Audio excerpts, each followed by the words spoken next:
Hey, my name is Michael Dean, podcastjuice.net. Please do me a favor, like, share, and subscribe this video. Also, join our Patreon page where you can get the shows early and help support the site. Hey, work it like a job. Peace. I'm always curious how people responded to Prince when they saw him.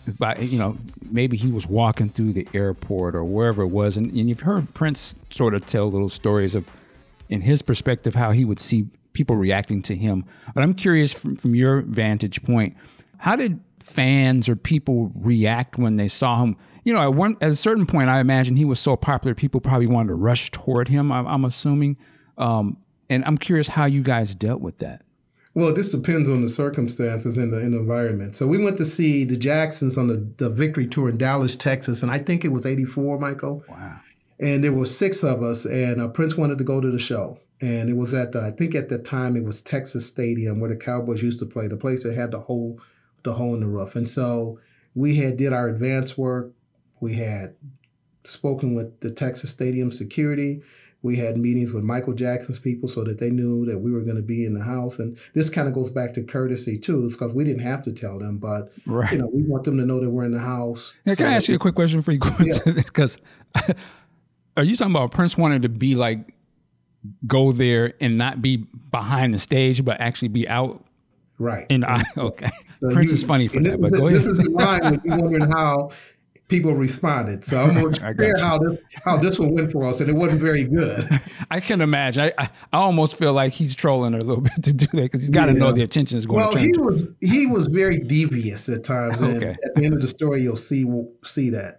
So we put him in a hoodie, and we said, whatever we do, we're going to space. And so the one thing that we knew, we couldn't have Chick around Prince because Chick had gotten so famous that if you seen Chick, it didn't take a rocket scientist to figure out somewhere Prince was. So we kind of had Chick back, and we had Chick on incognito as well too. So it was me, Gilbert Davison, and a couple other guys. We were pretty close, but not as tight.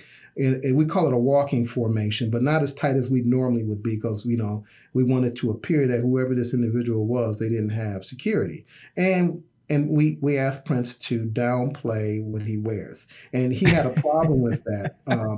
But we said, do we want to go out there and cause a scene, or are you just trying to go enjoy the show? Right. And once again, Michael, that was me learning how to give Prince options, because if you want to cause a scene, then let's get 100 bodyguards and just go right out there. Now, I don't know how Michael and them are going to appreciate that, but we can do that. Right. And he's like, no, we don't. That would be disrespectful. We don't want anyone to know. Okay, cool.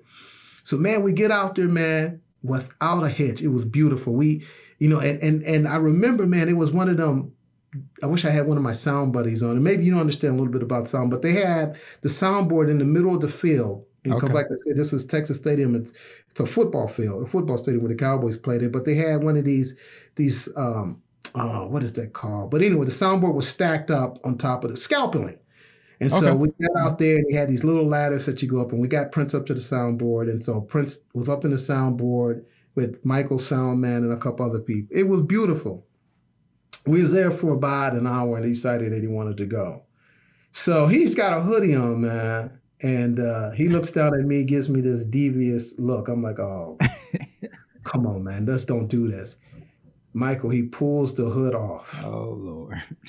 And this girl looked up, bro, and she said, it's Prince!